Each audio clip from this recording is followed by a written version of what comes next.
welcome back, everybody, to Total Nonstop Impact Talk for Impact fans, featured right here on the TNI Network. This is Trent Wells, my co-host, J-Bone, and Uncle Mark, and this is the Time Machine Tuesday NWA-TNA number 79, gentlemen. What's going on? 79. You guys like that tagline we used? Impact Talk for Impact fans. It's a nice little tagline we use, right? It's a tagline that we've been using for a while, right, J-Bone?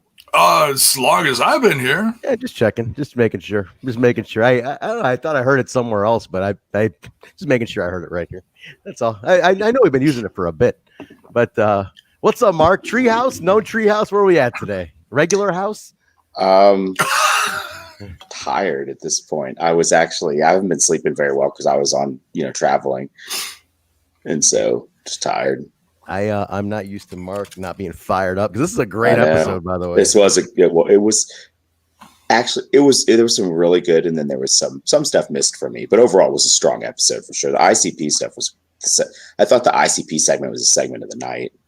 Yeah, I listen, those guys, think about something about ICP. They have been in every major promotion out there. I mean, sans AEW, but it's still new, and who knows? And they'll probably make an appearance because they're ICP. Maybe, or AEW might hate them for some reason. I don't know, but dude, I think they've been everywhere, and they draw clearly because their fans are all over the place. So, what happened to our guest today? Oh, were we supposed to have a guest today? Oh shit! I didn't have any part of that conversation. I did, but with all the travel and shit, I totally fucking forgot about it. So we'll bring him in next week. I'm gonna message him right now though to say sorry, I forgot to. If he's up, he's more than welcome to jump in. But first, Sabinite, you are absolutely welcome next week, man. Sorry about that. Blame Mark.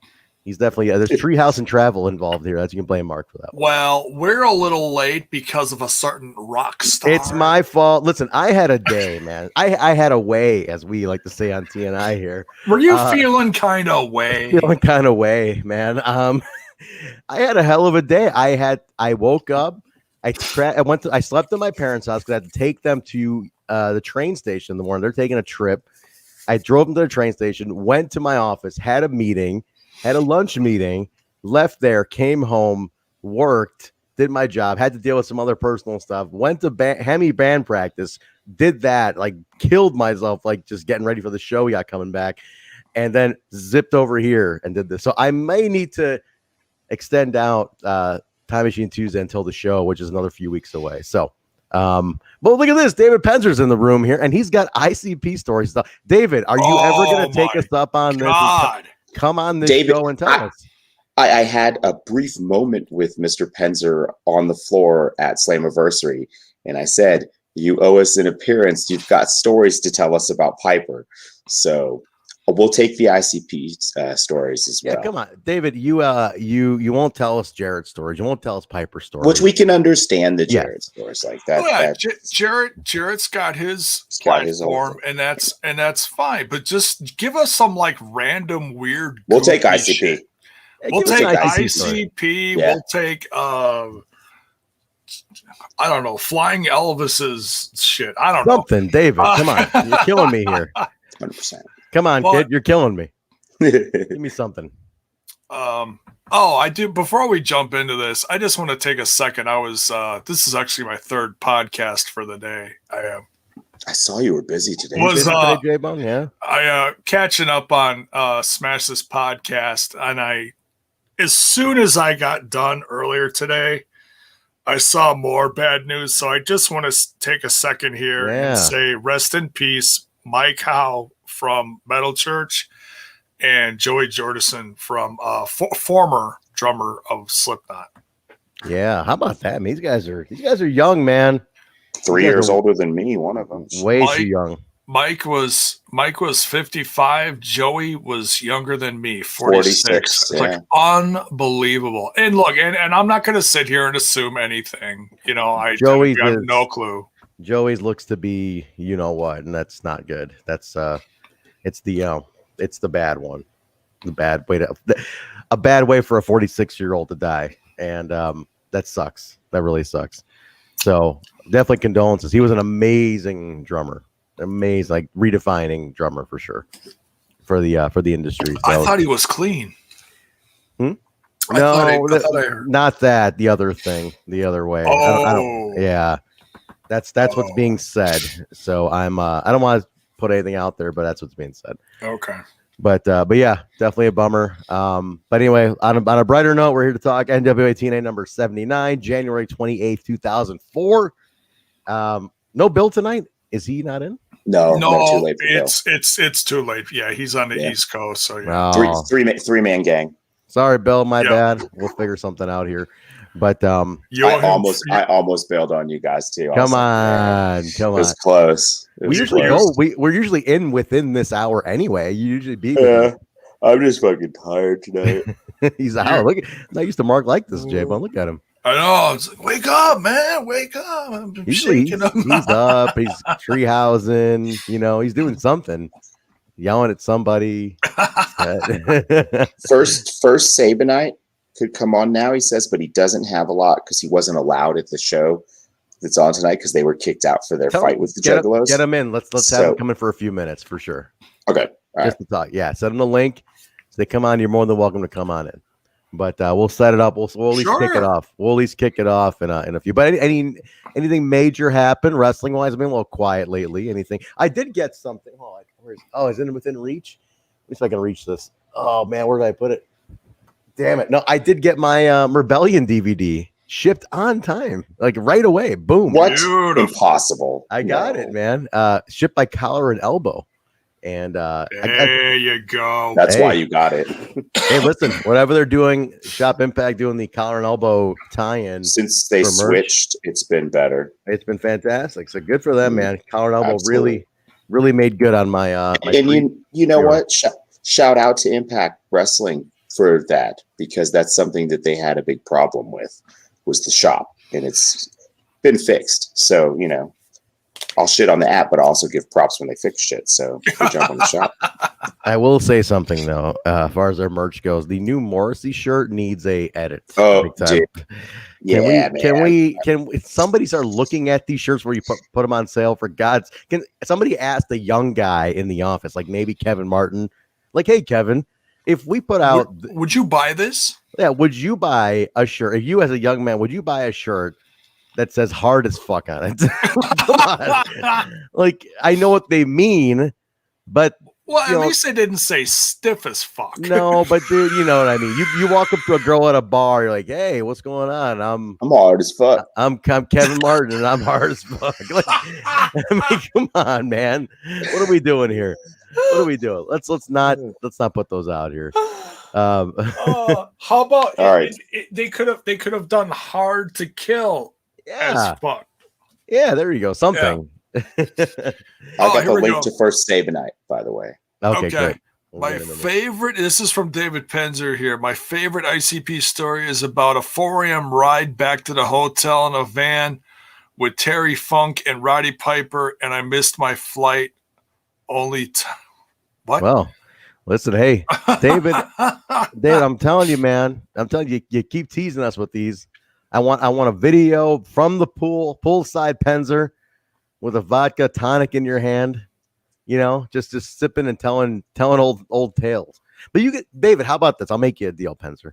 All right, listen here. I'll make you a deal. You tell us all the stories, all like the B-level stories that you don't want to tell anybody, that you wouldn't tell on your show. You give us all the runoff. That way it's a fair enough trade. Give us all, like, you guys ever see the movie Twins with Danny DeVito and Arnold Schwarzenegger? Oh yeah. And he's like, all the crap that was left over after we made this genetically perfect human being in Julia's right here. He goes, all the crap that was left over turned into what you look at every day in the morning. He goes, I'm the crap? You mean I'm the crap? So give us the crap, Penzer. Give us the crap stories. Don't give us the A level. Don't give us when. No, we want the ICP stories. That's our level. Give us the B level stories. Come on, man. Come on. All right, Sabin and I, we're waiting for him to come in. Did he confirm he's going to jump in? No, I've not heard back from him, but I did send him the link. So he might have to get ready and stuff. So let's talk about where we were. Okay. Where? Oh, yeah, let's do that. All right, January 24th, 2004. Now, big surprise here, was on my buddy Dave's couch ordering NWA-TNA number 79, forked over my half of the $5. The VHS was in the VCR, taping it, and that was going into the collection, which is still existing today in Dave's garage. The VHS broadcast tapes of NWA-TNA. That's where I was. Mark, January 28th, 04. You know, I'm pretty good at this game. I would say I'm one of the better ones at this game, but I think I'm going to have to take a pass this time. I have no fucking clue what was going on January 24th of 2004. I had a big move later in the year, but at this point in time, still working 2 jobs, back from vacation, beginning of the year hustle, probably hating life right around this time, I'm going to guess. You know, Really? still broke dick motherfucker. You know? Look at you now, man. And now Mark, I'm cash all over the place. Mark is balling. I mean, he's got Mark's hashtag Mark's hot wife. He's got hashtag Mark's beautiful children. Hashtag baller Mark. I mean, this is amazing. The guy just crisscrossed the country, sat front row at Slammiversary. Oh, I have a funny story. Yeah, good. So I called to make 7 doctor's appointments over the next few days for various children and myself. But on one of the appointments, the woman on the other end booking my appointment is like, "Have you traveled at all in the last 14 days?" And I'm like, she's like, "Have you been to any areas with COVID outbreaks?" I said, "Well, isn't the whole I'm country? American." I said, "I'm American." So every single place I went was an outbreak. I said, "Don't you know we don't believe it exists here?" And she was like, "Well, can you tell me the states?"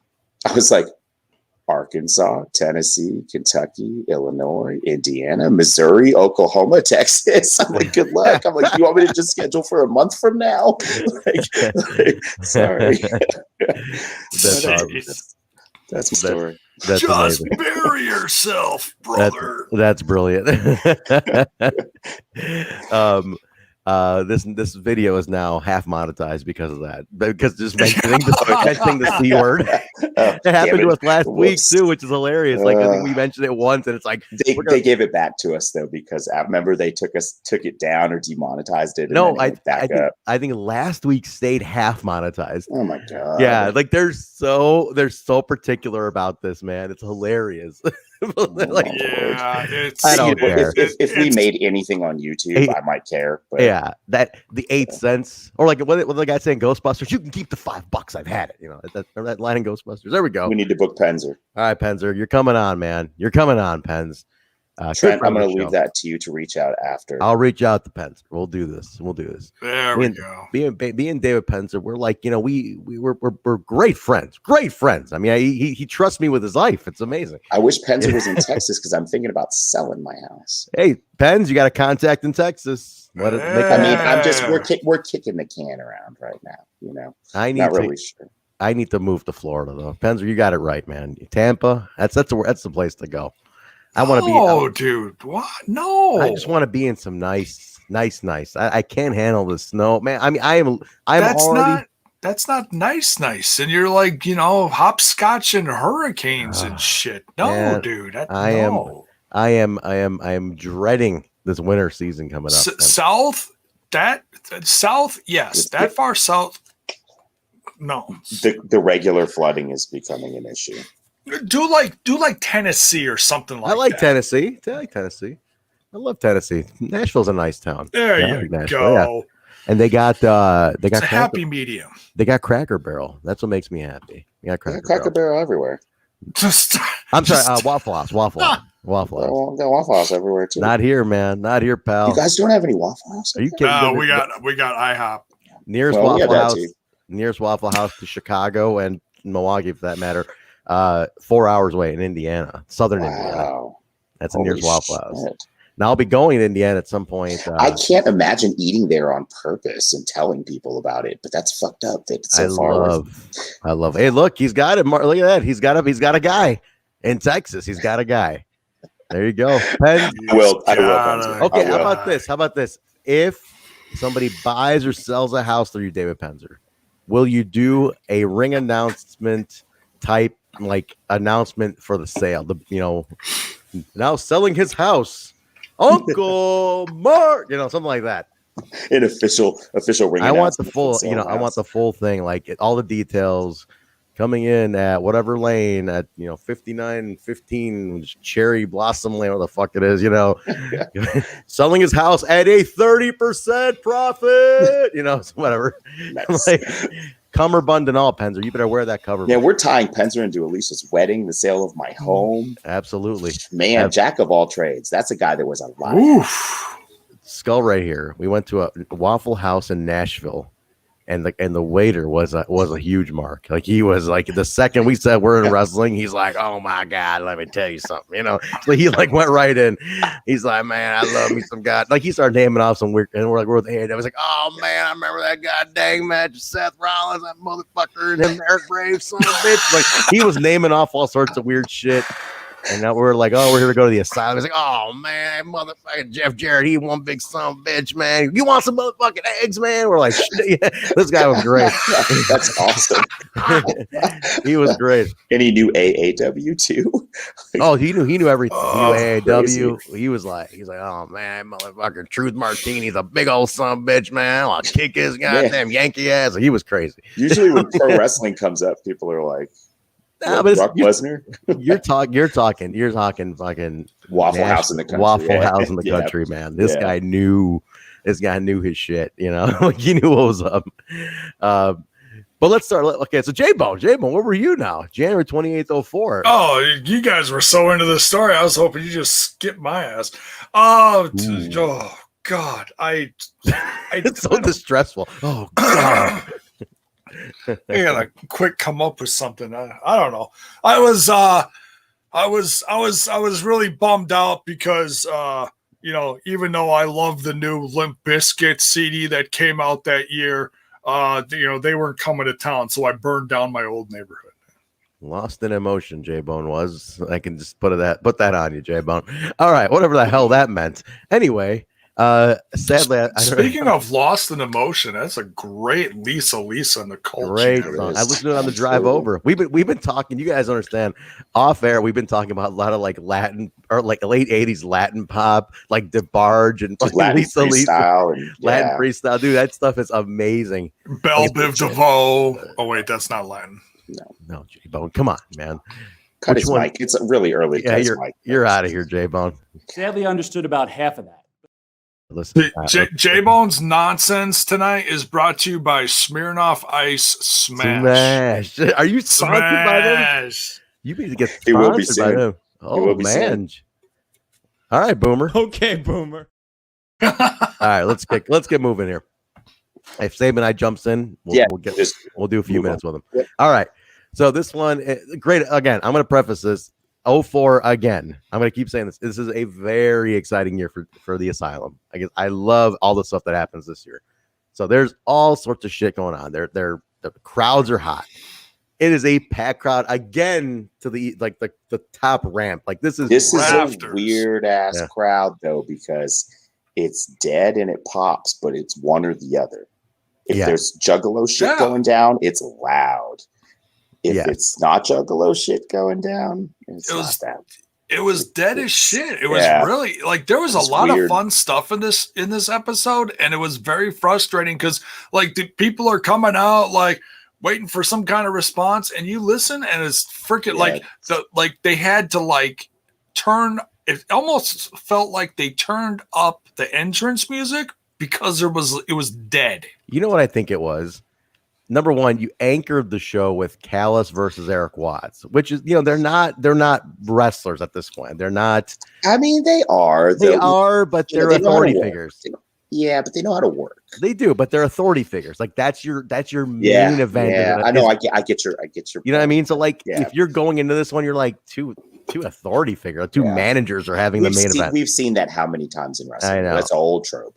It is, but I think that already kind of puts a weird mood of the show on, because the way they placed the ICP was absolutely perfect. You know what I'm saying? Like that's why it was perfect. Also, on this episode, you start the World X Cup tease on this, so you give that a start. So you have international. You have a lot to digest on this one. I think. Oh, this was a wall-to-wall episode. This was full, man. Even though the crowd had its lulls, the action never stopped. Like there was a lot of promo, a lot of stuff going on, a lot of people around as usual. It was total nonstop, my man. Yes, it was. Total nonstop cowbell. But it's getting ready. I got it ready because I know Scott Hudson's ass is all over this episode. Yes, it is. But light on Triple J though. Hey, listen, Penzer's all in. If you sell your house through him, though, he'll do it.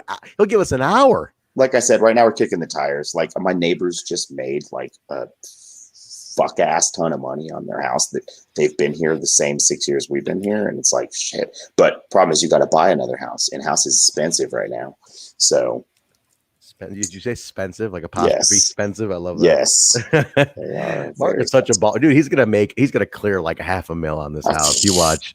And my house isn't worth $500,000. Let me just build a legend, okay? I'm trying to put you over, man. This is late night throwback. I don't want people coming to my house thinking I'm rich and shit. Like, damn, Mark's rich. Go look him up. Like, hey man, I saw what happened to Sonya Deville. Fucking crazy motherfuckers out there. Good lord. Shit. Nah, he's still got a hot wife though. Mark's hot wife hashtag. That part of man. She was on Patreon showing off her new pants. You guys, I'm telling you, Patreon is worth it alone for that. Mark, we love you. We love you, Mark, but you're no Sonya Deville. No, but he's got Mark's hot wife. Yeah. Did you tell her this is like she's over for that 30-second appearance? Yeah, I told her she hit it big. She's very, very popular in her 30-second appearance. All right, we're gonna get her on Patreon at some point. I need to interview Mark's hot wife on Patreon at some point. I gotta get the missus on because it's Patreon. It's behind. It's a safe zone for everyone. All right, let's get going. We get a recap of number 78. With clips of the ICP and they're cutting promos and stuff. So all the new I love this. I'm a big fan of these special promos just made for the recap. Those are great. We get a live shot of the limo outside. Erik Watts and Brian Urlacher pop out. So keep in mind, Brian Urlacher is like a star at this point too. Yeah. Like that dude he's a Chicago Bears defensive line. I should know this. I live in Chicago. He's on every billboard on the highway in Chicago because he has wide receiver. I'm sorry. He's on like every billboard on the highway. Wide receiver. I don't know, dude. All I know is he got like that hair transplant deal, and like he's a star, like on every billboard ever in the city. Okay, hair transplant. Yeah, like those hair club. He went bald after this appearance. And then he went bald. It was so bad that I was hair out. But he got like his hair done, the hair restoration surgery. All right, but the opener, the first two matches were interesting because I thought they should have been switched. So Mark and I were texting about this. Opener was Abyss versus D-Lo, two solid dudes, like solid staples of the company. Good match, real solid, very good. I do like the D-Lo pre-tape before, and I love those like tapes to like he walks away, but he's walking to the ramp. Basically, I love that. Yeah, it's like so realistic to me. It's become a hallmark of the Asylum era. I love it, man. The interview to Continuous Cam to the ring is definitely big fan of that. Yeah, Continuous Cam is like it adds that little bit of realism, to the show. Like that to me is. We got First Sabin Night in the chat. You coming on, bro? Sabin, you're welcome to come in. Pop in for like 10 minutes, bro. I sent you the link over on Twitter. If you don't want to join this time, that's our bad. Next week is good, but either way, if you're down to come in, absolutely pop in for 10 minutes. I just want to pick your brain off you, the live experience here. So Tanae at this point notes that AJ's out. Like he lists off like more injuries than you have. It was incredible. He's like, he's got a broken knee and a twisted fibula and a twisted tibula and a backwards neck. And I was like, what the hell is he talking about? From like one table spot.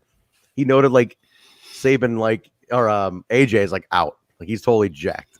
So I was like, he listed like 20 injuries because of Abyss. Solid match. The crowd wasn't as into it at the start, but then they got really into D-Lo afterwards, which I liked. So Abyss did end up winning the match, though. There's a table at ringside, and Abyss ends up putting D-Lo through the table. Oh, we got Sabin coming on here. Let's bring him in here. Wait a minute.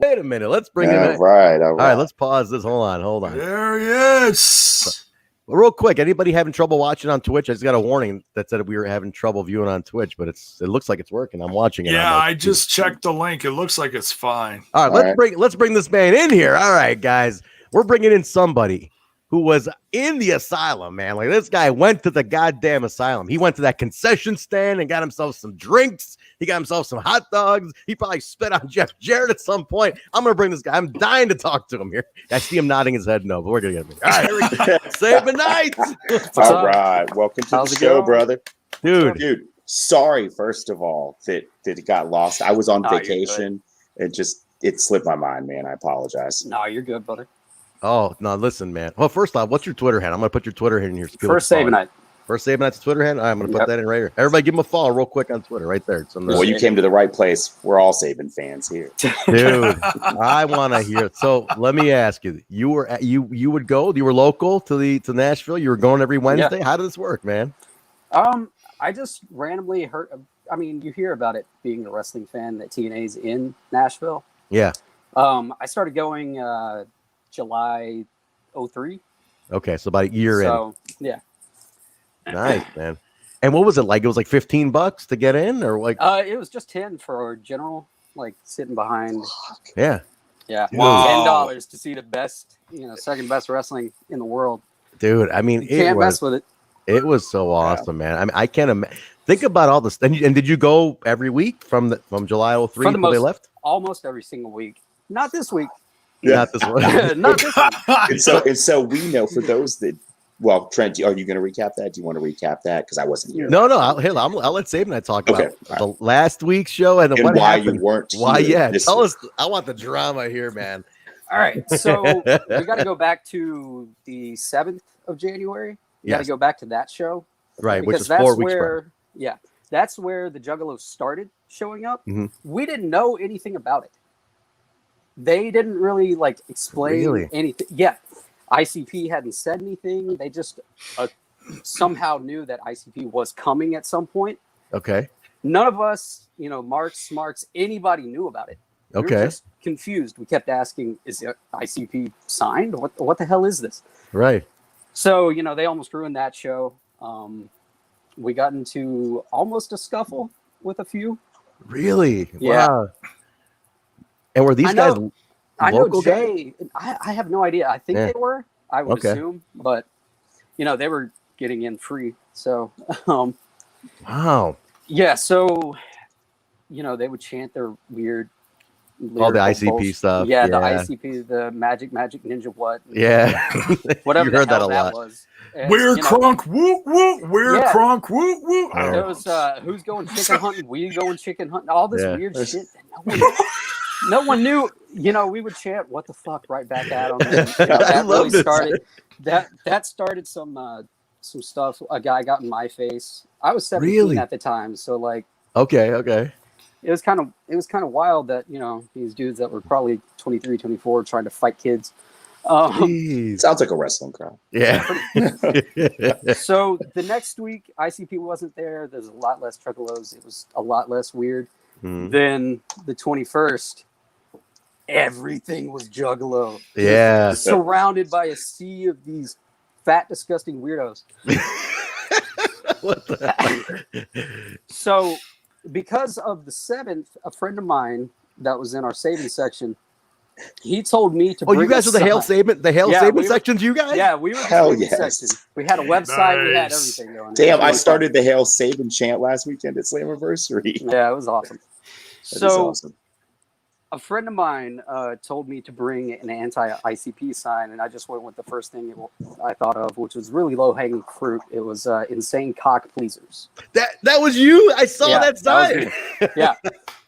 That's amazing. Oh my god. We gotta go back and you can barely see the pleasers at the very bottom. Yeah. It was. I think Bill mentioned this sign. He when did. We did the review on this show. And you can go back. I found maybe about a year ago, because there was somebody else that recently. It was the Justin the S of OK guy. Okay. I don't know if any of you guys follow him on Twitter. Mm-hmm. He's been doing some reviews of these old shows too. I guess it's just a pandemic thing. There's a couple. On. People are just kind of going back, and this is so because this is weird for me. You know, like people are going back watching us do this weird shit. Right, and, right. You know, suddenly people finding, you know, all of us, you know, some of the guys from the heel section. Those guys I knew because I'm in Chicago, and they would come up here to shows, and they even had like a contingent up here, a heel. They were everywhere. Yeah. That heel section had like a network pre-Twitter. It was nuts. So I did the cock bleachers thing. We didn't even know if we were going to hold it up. It was just kind of there in case they started some shit and we would troll with. And what was it? The second match, it was Simon Diamond and Johnny Swinger against Gilberti and David Young. Yeah, I want to say it was. I'll even pull it up just to make sure. Yeah. We started chanting for Simon Diamond because we loved that guy. Dude. Simon Diamond was over. Yeah, dude. he's such a cool dude. He's a really nice guy, man. Yeah. He would hang out in the parking lot for hours after the show, just talking to everybody, just anyone. He loved the fan interaction thing so much. Yep. So he was a huge fan of us too. So we started chanting for him, you know, just a few people because he was kind of like heel face tweener, you know. Yeah. The Nashville crowd didn't really take to him anyway, so it was just kind of us. Mm-hmm. Out of nowhere, for some reason, these juggalos turn around and start chanting at us. He sucks dick.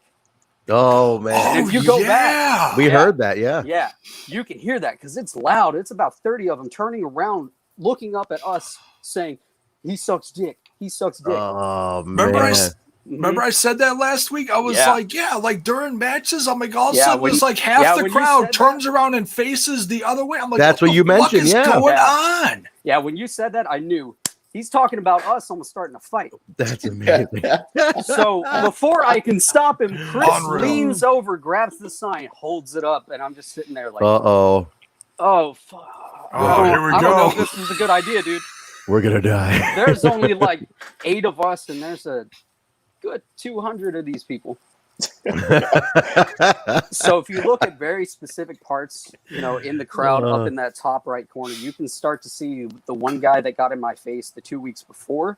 Really? He starts climbing his way up to start some more shit. Jesus Christ. And unfortunately, I hate that they did this. They cut away to the ringside camera when Gilberti does like a knee drop, and that's when shit really went down.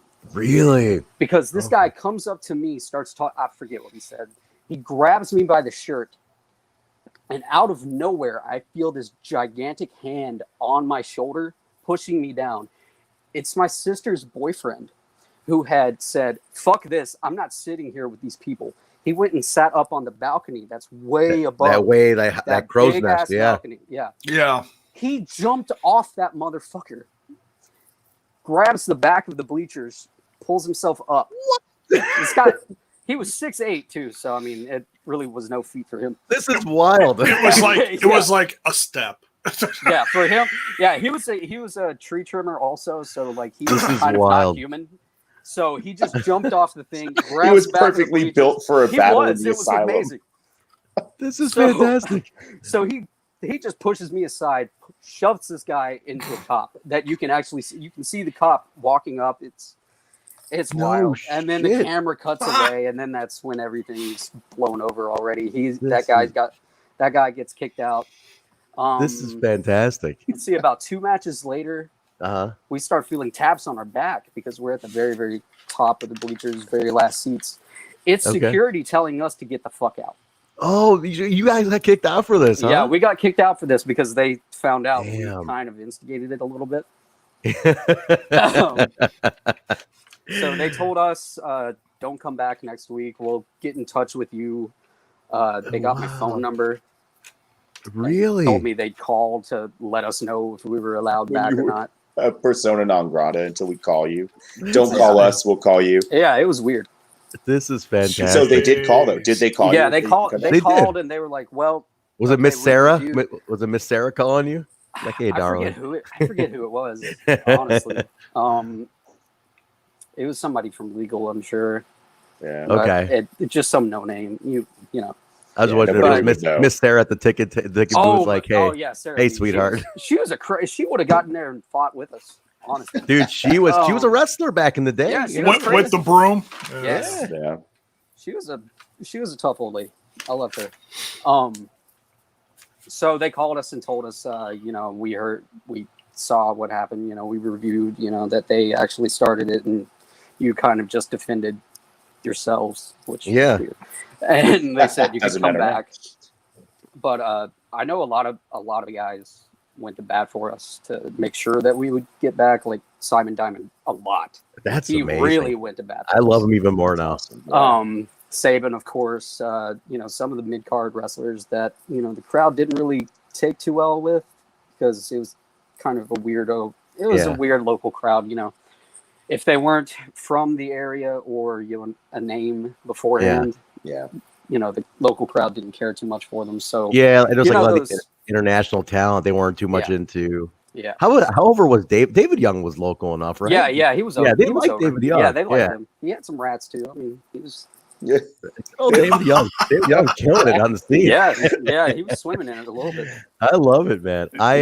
Especially with that pimp shirt he was wearing in this episode. My God. Sabin, I gotta say, dude, I watched everyone. Like, I ordered every single one of these, and like this was the company that reignited my love of wrestling. Because when WCW and ECW closed, and I like WWF was just what the fuck, whatever on some other weird level. I was like, I can't do it anymore. But these guys came around, and this was it. So like I lived all this via TV, but man, I used to tell my friend Dave, I was like, I wish we could just go down there, man. And I got to go to Homecoming, the last event, Homecoming 2019. Did you go to? Are you still in the area? Did you get to go to that? No, I live in Florida now. Oh, you moved, huh? Yeah.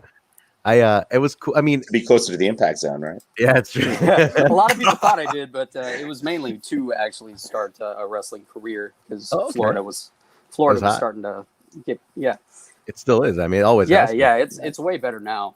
But at the time, FIP was starting up. TNA just started going down there. So a lot of the local stuff. They were getting feeders from TNA. So that's amazing, man. Are you still in the business now? No, no. I got hurt way too much. Did you? Okay. Yeah. That's wonderful, man. Listen. When it comes to memories of the asylum, like I was a total. When I got to go for that Homecoming show. And I saw the layout and the fucking entrance and that concession stand awning. I fucking lost. I was like, man, that shit hit me right here because it was my youth, man. That was everything. I invested so much time watching this, and like you saw all these stars come up, and other guys reinvent themselves, and it's like I can imagine the rise of AJ Styles. You saw it before your eyes. Yeah. The greatest of this generation. You take it for granted when it's happening because I'll look back and think, man, we saw this every $10. Right. $10. We stole a lot of good shit for $10. I'm telling you, man. We got to see Piper, Dusty Rhodes. Right. Nikita Koloff. I mean, you name it. They all went through that place. How was the it was a Wednesday night, so it's a school night, right? But was there a cool scene? Everybody had a bunch of friends form. You guys go out afterwards, little Waffle House or something. I don't know, hang out. The heel section, I remember they used to go to IHOP, and some of the more local wrestlers, like a James Storm, Chris Harris, people that lived in the area would go to. We had kind of a weird We had a big disagreement with the heel section one time. So those guys were something, dude. Sounds like there's a lot of stressful relationships in the asylum. That was a lot. But sounds like prison rules. I got into the heel section in Milwaukee one time. Those guys, I mean, I'm talking these guys thought they were the crowd, They ended up being cool towards the end, but when we first interacted with them, they were like, "You're welcome for your chant." Come on, man. It's okay, I mean, cool that it's all right. Thanks. What do we owe you money? Yeah. Now, did you get to meet a lot of these guys, the wrestlers, get autographs, photos, and shit? Yeah. All the time. I was trying to. Oh man, I was looking so hard to try to find a lot of that stuff that I still have. If you find it, come back and show us. For sure. Yeah, I know. I still have the signs. A lot of the signs. Do you really capture signs? You have to find it because we had that last pay per view that they had September 8th. They did a huge meet and greet. Did they really? At the end of the show, everybody stayed because they didn't tell us for sure for a while. that that was going to be the last show. Yeah, it really quiet. It was really weird. I remember that. Yeah. So wait, didn't they tape? They did a final taping for TV in the asylum before the move to FS1, right? Well, they did the September 8th one. That was the last pay-per-view. It was the September 8th show. Wasn't there some kind of overlap with the scheduling though, where there was a missed week on TV or something like that? They were off like the rest, and then the following Friday they debuted in Florida. That was the weird. It was weird. It was like, or like 2 weeks. It was like a 2-week break. They started in Florida around June because we had like an on-air like sign fight with Florida for a little while. Okay, so they started before they. Oh yes, you were right. Like June. You're right. Yes. It was early June because they started doing the six-sided ring the pay-per-view after Impact debuted. There was a few month overlap. Yeah, they were kind of doing. Yeah, we had a cool little sign with Orlando for a little while. So we'll see that actually in a little bit here then. Yeah. Yeah, and I think what we should do, we can even look on the app and look and see where the Florida taping starts. That's like considered the first Impact weekly episodes. We can kind of see what the dates are on those and just see where the overlap would happen. That's interesting, man. I forgot there was a dual taping going on, but it wasn't the whole crew. It was like only few select people. Yeah, they would only take about 20 to 15 workers. Yeah, it wasn't a ton. They would book a lot of people from Georgia. Yes. Bill Barron's. Bill Barron's would. Yeah, we would always ask him who's booked for both shows every single week. He would always mix it up. Man, we had. Awesome. I don't know if you've ever gone back in our archives. We had like Goldilocks on. We had Chris Harris on. We had Russo's been on. Awesome. So like we've talked to them about their perspectives. Harris was amazing. He was like 2 hours or something. Everyone was. He was just talking. Cool. So, but this is great stuff, man. I mean, there are so many memories. Like Russo said something. He's like, these are the greatest shows nobody really got to see because they're behind the paywall. That's true. Yeah. And it's like, had this been on free TV, he goes, can you imagine? I go, dude, I'm loving him now. Mm-hmm. 20 years later, and we're three of us are like so into this again. Like I'm into it again. And I'm watching them. I'm watching them week by week now since we started watching these one at a time, and it's all new to me. And some of these have been like insanely good, and some of these have just been. But we still love them. They're kind of stinkers, some of them, but when they're really good, it really makes up for them. It really does. I gotta ask this: do you have a Sports Entertainment Extreme T-shirt somewhere in the garage? I gotta know because that is the lost shirt. That shirt it's gone, man. they killed that stable pretty much. I think it was maybe a week or two before I started going. Oh, really? And they weren't selling the shirts anymore. That's the one. I wish I did. We caused enough of a stir about the paparazzi production shirt that they actually put it into print. Like we talked about it so much on the show and we tweeted about it so much that they put it into print because Nash and Shelly got behind our tweet. And the next thing we know, they're like, Todd DeMore's like, put it on Pro Wrestling Tees. We're like, shit, there it was like a week later. We're trying to get the Sports Entertainment Extreme one reprint. That was so basic. I'm sure we could just. I know. Just do it ourselves. Yeah, probably. Do you have any merch like from those days, like the old T-shirts? Because there's some classics. They go for a lot on eBay. Do they really? A ton. The Three Live Crew shirt. The Three Live Crew shirt alone is $400 on eBay right now. No, it's insane. Don't tell me that. Yeah, I didn't get that one just because of the color, the blue. The blue. It was like the Tar Heels blue. Yeah. I always thought that was weird. I had the AJ Styles first one, Raven, with the face, like AJ's big face on it. It was like big blue, like it was. I'd have to find a picture of it. Yeah, it's somewhere there. I got the Shark Boy mask that they came out with. And J-Bone's got it behind him. The Shark Boy mask. There you go. That's awesome. Hey, you can see it on Manny Bones. There it is. I had a bunch of I had a lot of sets of the trading cards. Yeah, those are big money right now. Those were cool. Yeah. I need to find those. I'm telling you, ever need to pay the mortgage, man? That TNA merch will do it right now. It is hot stuff right now. Some of their first 5 DVDs that they ever came out with. I got those. Yeah. They were huge. People don't understand. Like you would, you know what this is a huge seller when it's in every like resale shop afterwards because like it's just because people buying it and trading them and all. It's all over the place. Those were big sellers. Like X Division one, the Bloody Brawls one. Yeah.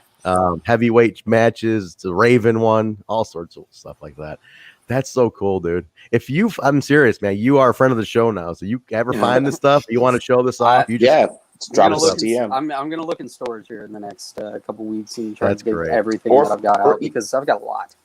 Even if we review an episode and then you're watching or listening and you're like, oh shit, I remember this happened. Let us know. Yeah, just seriously send us a message and we'll just be like, boom, here. That's like great firsthand insight. So I love it. Did you have a favorite Asylum wrestler, favorite original knockout, and most hated? Give me those right there. What do you got? I mean, personally, my first favorite was Sabin. Just because he was obviously I shouldn't know. But he was a favorite just because of how cool he was. He was cool. He still is cool. That's the crazy thing. I mean, he was still a baby in the business too. 22. He was like what, 22, 23. So he'd only been wrestling for 3 years. Yeah. If even at that point. So he was shy. He was really, humble.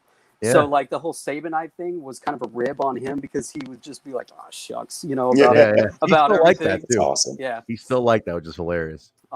Christopher Daniels, AJ Styles. We were like the Sabin section, but we were more like the work rate section. Yeah. So all those guys. Pretty much, anybody that you would associate with work rate, smart work rate. It was us. So cool. A lot of the explosion guys that they would bring in, we were big fans of, how amazing were those explosion cards? That was insane. Isn't that crazy? One of the best matches, because somebody always asks me every now and then when I talk about this, they ask me what my favorite match is. And one of the top 5 was an explosion match. Really? Which one? Daniels and Matt Sydal. No shit. Wow. They gave them a good 12 to 15 minutes. And they tore it down. If you can ever find that, I think it's late 2003. Okay. I want to say, man, it was wild. We have asked our buddy Kevin Martin's one of the production guys at Impact, and I asked him. I said, "Are the original explosions anywhere? And are those going to be on the app? Because that's rare shit. And that's where you see guys. You're like, like all those like young guys, like that Colt Cabana had an explosion match, and the Briscoes, early 2002 when I think Mark was still 17. Yes. All these guys. One of my best. He wasn't even allowed to wrestle for ROH yet because he was still underage, and he was coming down to work for TNA. One of my best friends, Danny Daniels, who was ECW, he's the owner of AAW now, where I work. He had an explosion. We were big fans of him because of IWA Mid-South was exactly a huge deal at the time too. So Chris Hero was there all the time, and Hero and Danny are still he and Punk had just come off that 93-minute match. Yeah, I was there. I was at that match. It was in Indiana. I've actually got that DVD still somewhere. Yeah, I'm in the crowd. You can see me. Still got the hair. 93. It was nuts. Yeah, 93 minutes. Danny Daniels, him and Hero to this day are close. They used to ride. There was a Chicago car. It was like Daniels, the Explosion Danny. Click.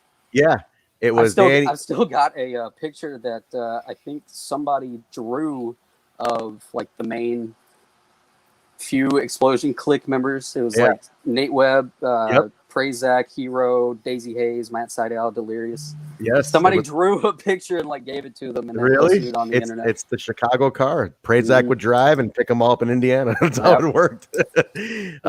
One of my friends that had been wrestling for about a year, Chris Sanders, he got to work a tag match with Hero on an Explosion against America's Most Wanted. No shit. Late 2003, like November 03. We gotta get those. That was like a highlight thing, man. Just seeing like one of your friends wrestling. Absolutely. Like, that's his big break. It's so cool. That's awesome. We gotta get those on the app. I cannot believe they're sitting around on. He said they're on VHS tapes, just sitting in the vault. Wow. I'm like, just put them out, man. There's a really early Austin Aries match with Mad Mikey. No kidding. Wow. Yeah. They just did a tribute video. Did you guys see that video that Impact tweeted the other day of the Mad Mikey? I'm like, we put it over like crazy when we saw him. And we're like, that's great. Like one of the best forgotten. One of the best. That was one of my completely forgotten things ever. The videos were phenomenal. Hilarious. But no, especially dude, the one at Fat Mo's. I think it was down the street. Fat Mo's. That was fantastic.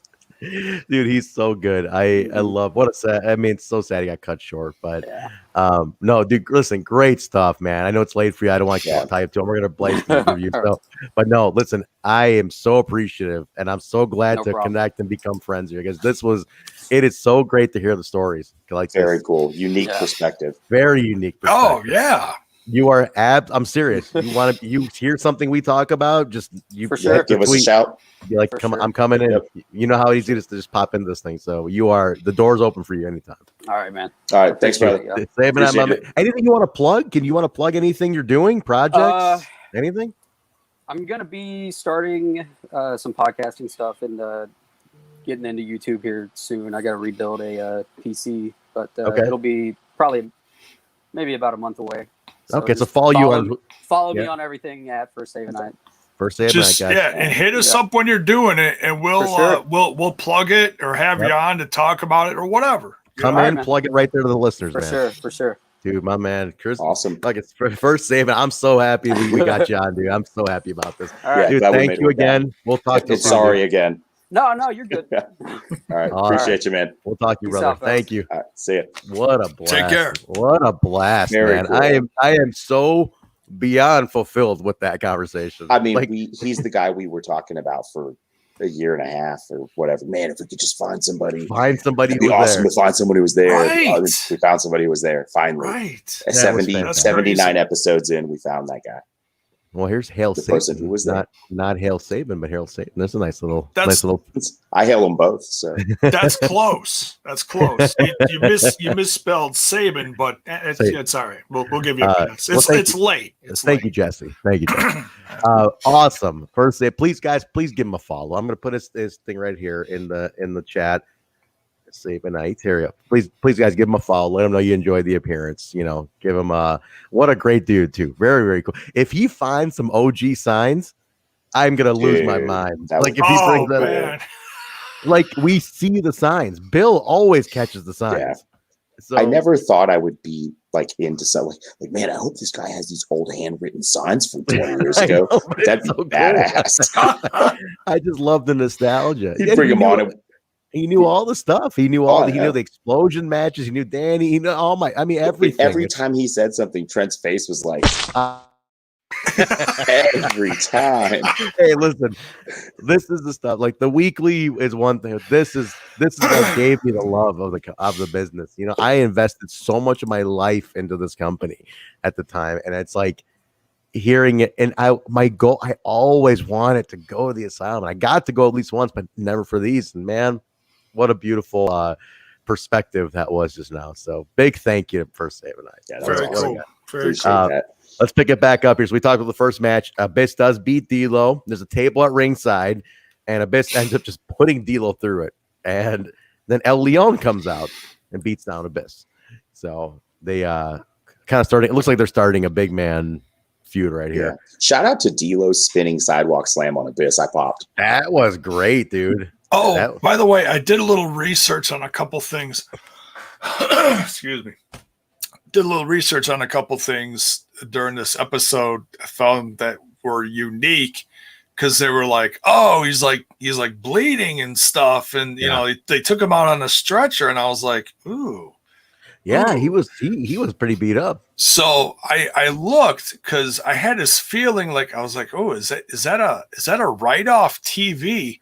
Sure as shit. This is around the time he started doing tours of I think it was Japan, overseas, and he was only around like once a month. If you look it up on like Cage Match, he wasn't around as much anymore. Huh. So they would so in this case, they wrote him off of TV. He was back in like a month or two or something like that. He had just come back at this point for a little from a stretch. Yeah. Wow. So I mean, obviously, surprised to see him. And it's to put over new talent too, like Abyss. That's a guy you want to build as an OG, character, and that's really important. That's really important. Like I don't care from now until God knows when back in the day. That is one of the things you have to do is figure out how to put over new talent. You can bring in veterans to pop the territory, so to speak, but you have to build new talent, and this company is doing that. Yeah, no, that's great. You could see it very clearly being done, which is awesome. So that's interesting. Like he went from such a prominent position, but I think there's another loop of D-Lo programs coming up after he comes back at some point. It's a shame that he didn't have the title. He was just over enough. Oh, I should have asked Sabin about that. The D-Lo ride, man. That would have been something. We got next time. I feel like we got to give him a seat on the show at this point. He could be our Iceman's intel. He could be the intel guy. There Absolutely. I love it. We go to Scott Hudson. In the back with Team Jarrett. Tom T. Stenenbaum is on the phone. Can I just, this just popped in my head, and if I don't spit this out, I'm gonna lose it. It's one of those things. Can we get a TNI shirt that says Cowbell AF? There you go. See, that's better than Hard AF. Yeah, there's a Hard AF for sure. Hard AF is a little weird. Cowbell AF, I'm down. Let's design it. J-Bone, you're on it. Tom T. Stenenbaum says if Urlacher gets involved, Watts not only loses his position, but also his job. Glenn says, I'll take care of the clowns. You take care of Watts. You hear the ICP chants loud, bleeding through at this point into this segment, which is crazy. And then Jarrett asks about Simon and Swinger. Did one of them really sign? He goes, I told you one of them signed. Come on. So still teasing that one of them turned. Back to D-Lo getting stretchered out. He's bleeding from the mouth. So he's pretty messed up. And then we go to a Chris Sabin and Michael Shane history package where Shane won Ultimate X1, Sabin won Ultimate X2, and a couple of new promos to build this up. Dude, and now Sabin's Michigan accent bleeding through so heavy. Mike Shane. I was cracking up. I usually don't hear his accent, but just when he kept saying Micah Shane, it was really coming through. I was laughing. Love that accent. My wife's got that accent. Does she really? Yeah. So the X match is the second match, actually, which I think should have been the first. Starting off with the heavyweight was a little interesting, but Micah Shane with Shane Douglas and Tracy, who has a cast on her arm. Is this a shoot? Did she break it in that weird fall at Elix? I think so. Yeah, I think she did, right? Because that was a terrible fall. You know, when they replayed it, it was like real clear that she didn't just land on him. Her arm hit the chair, went through the chair, and hit the ground. Yeah. So she messed with. So when she rolled over and was holding her arm. And she was crying. Yeah, she messed it up. Out there versus Chris Sabin, who's champion, X-Division champion at the time. Shane Douglas jumps on commentary. Started slow, but they picked up the pace. It started. Okay, I don't know about you guys. When it started, I was like, another one where these two just aren't clicking because they weren't clicking the last couple of matches. But nobody has clicked with Michael Shane. Yeah, this was good. This was good. This one was good though. He's picking it up. Like I know, like you said for a while, like they're sticking him in multi-man matches to kind of cover it. Seemed like it. But no, this was a good match. This was good. Sabin does win. It was solid. Like it made me think, okay, we can keep trying Michael Shane here. I really liked the pinning sequence that it came in a quick roll-up reversal of a roll-up of another roll-up in like a few moves because it was very believable. That's crazy. Sabin just kind of like skittered out that this feud's going to continue. So definitely. I like the way it was booked. Yes. It was a good match. Good match. Best Michael Shane singles match that we've seen for sure. Well done for sure. These two, it's a forgotten X Division feud is Michael Shane and Chris Sabin. Like it's one of the longer X feuds of all time. Like think about it. It's been going on for like months. Probably because honestly, Shane isn't good. Like Sabin is great. This match was good, but the other matches that Michael Shane has been in, other than when he bleeds, are totally forgettable. That's the problem. He became forgettable. They gave him a lot quick, and he never fully crossed the title in the first Ultimate X. I mean, like he's always going to have that. He's the first Ultimate X, winner ever. Yeah, like he's the guy who won the first Ultimate X. Like that's a big deal because it's so revered today. Interesting. It's very interesting. You know, again, I still respect the time. Like guys like Michael Shane, Kid Cash. These are early guys who were there every week, you know, on TV. Even Sonny Siaki. Like these are guys who are just there, putting in their time and like holding up the middle of this card. You know, which I appreciate that. We get a Johnny Fairplay recap and interview.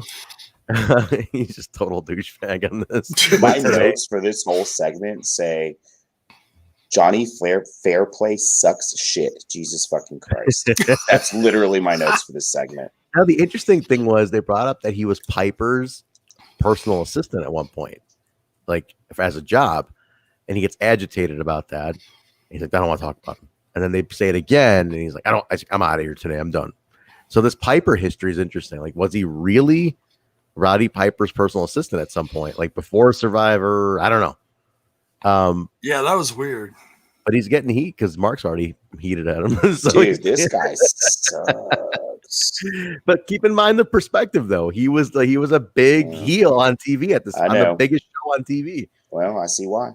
Because I'll tell you, like I said, Dave, my buddy Dave, was a big Survivor fan. So to him, this was like fucking crazy that this guy's on TV. I've never watched it. So I didn't either. And Dave was like, holy shit, this guy's on here. Like, this guy sucks. You know, like he hated him.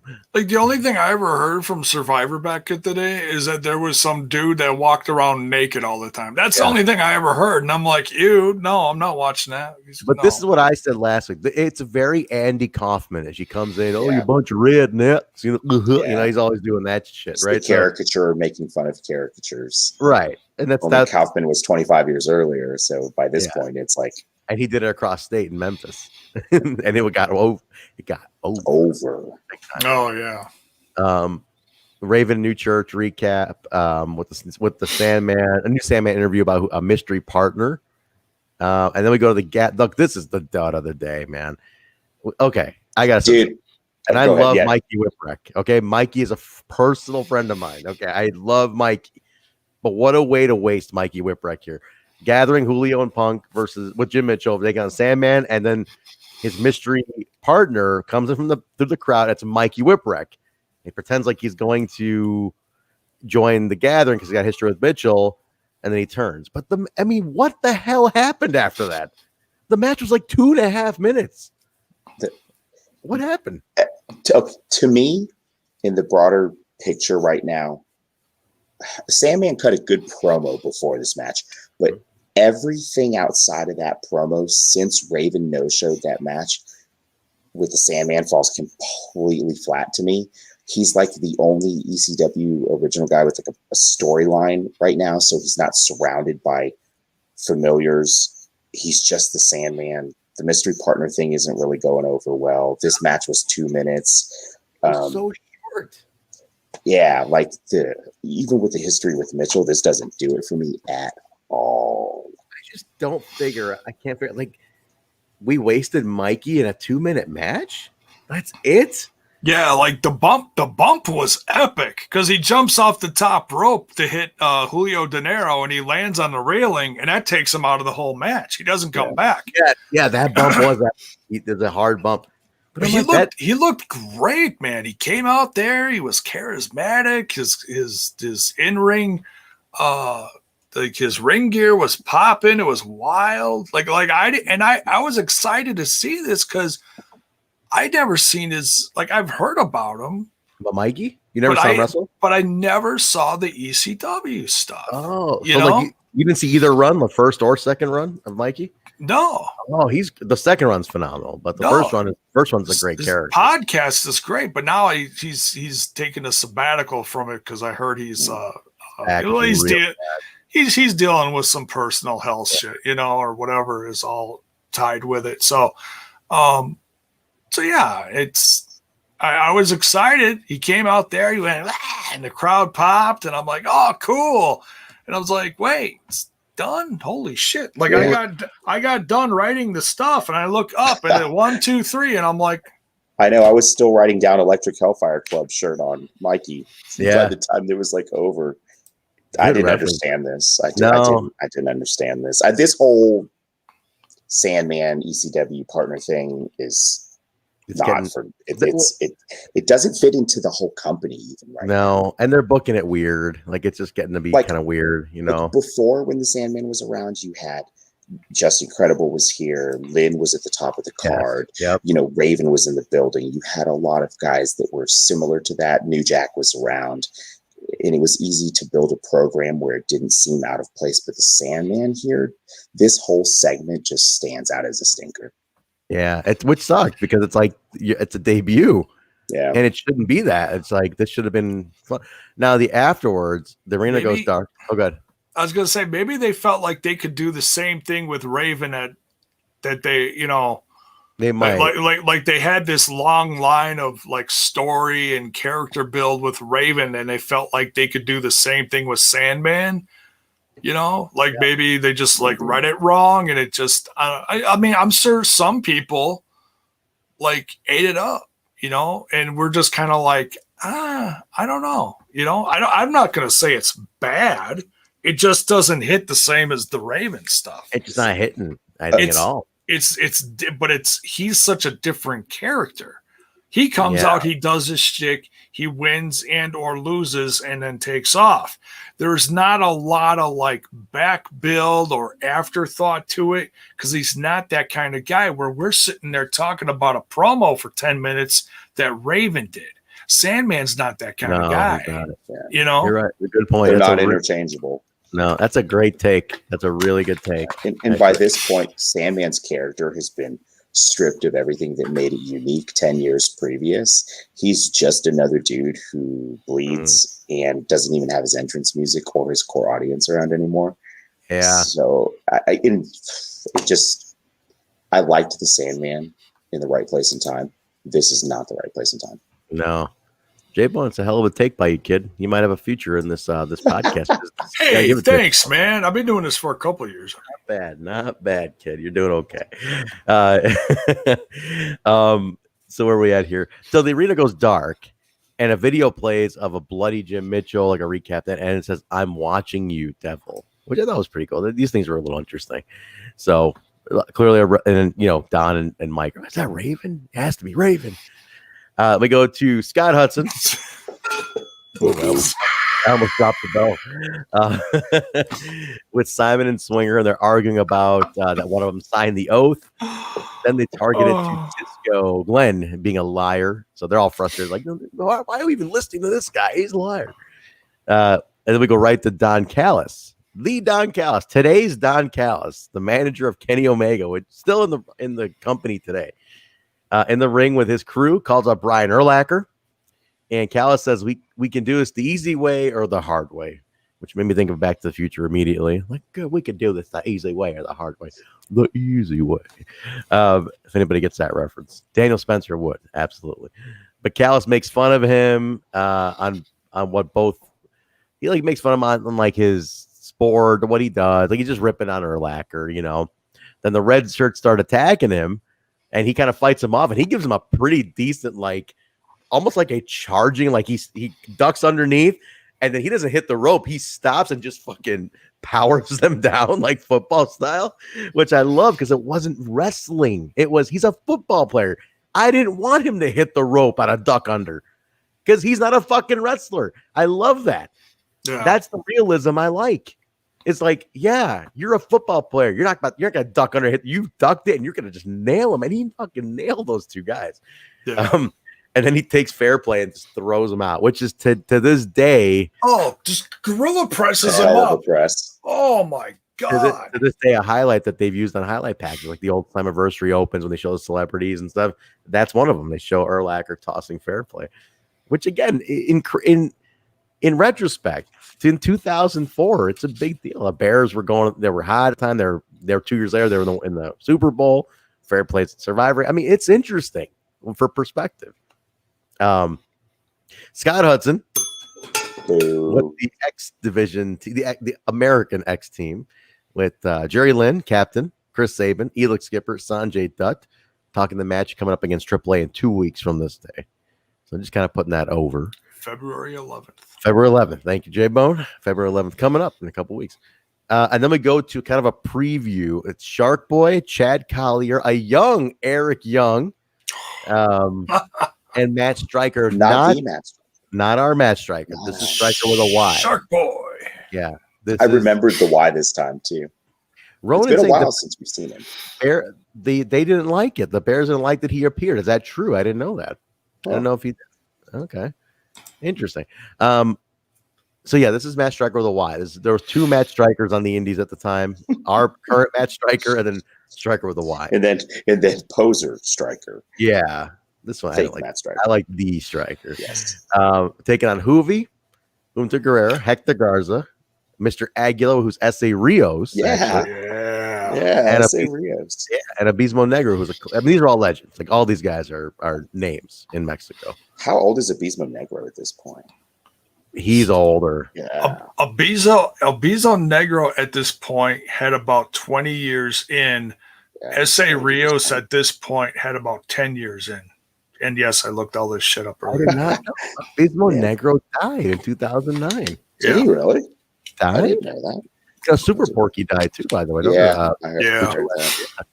I didn't know he died. Abismo Negro was a legend, dude. How did he die? Found dead? Oh, near a river? Oh, jeez. What the hell happened?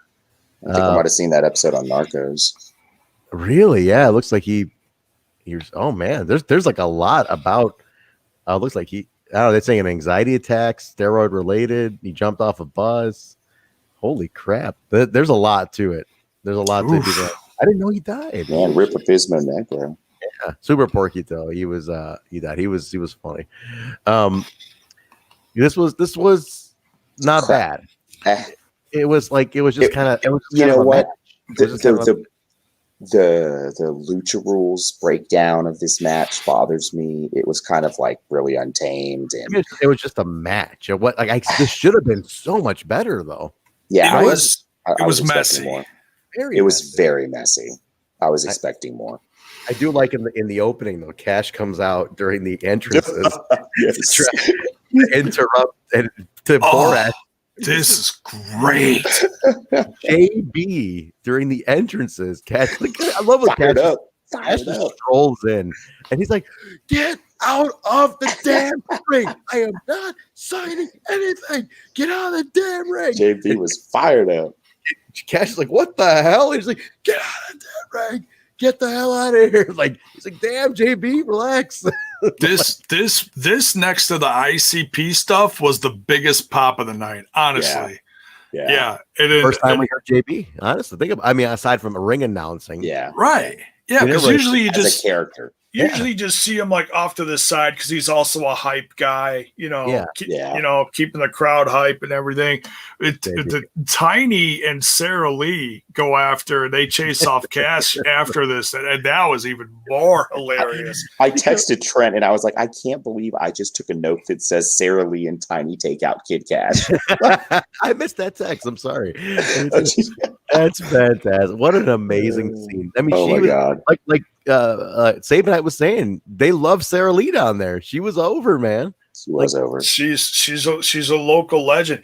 She freaking was hitting Cash with a big ass broom. I mean, the broom was bigger than her, for crying out loud. I mean, I would love, she's basically everybody's mama, she's everybody's mama at the Impact Zone. That's Sarah Lee's my mom, that she's there taking care of everybody, getting you into the building for $10, making sure you're comfortable. She probably called him on that PR issue. That's awesome. I love it. I absolutely love that. He runs, he books it. Team NWA is watching from the ramp.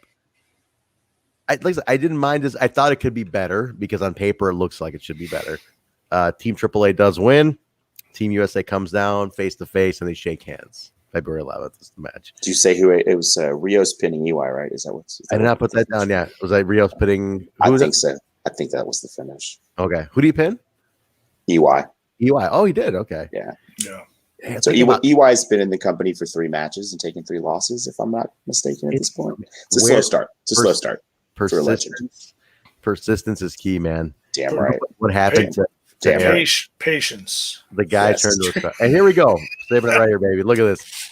Shout out to Tiny. He went to bat for us too. That's a boy, man. I love it. Feudal Tiny. What a character. Tiny rules. I wonder if he's still alive. Like, is he still around? Is he working in? Like, is he ring bell keeping for indies? Maybe he's still sitting there at the asylum wondering what the fuck's going on. Hey, y'all have am I supposed to ring this bell? Hey, where's which one? Which one's Jay? Which one's Jay? Which one's Jay? Which one's Jay? We go to Scott Hudson with Trinity. Talking about being handcuffed to Sonny Seattle. I'm not being handcuffed to you.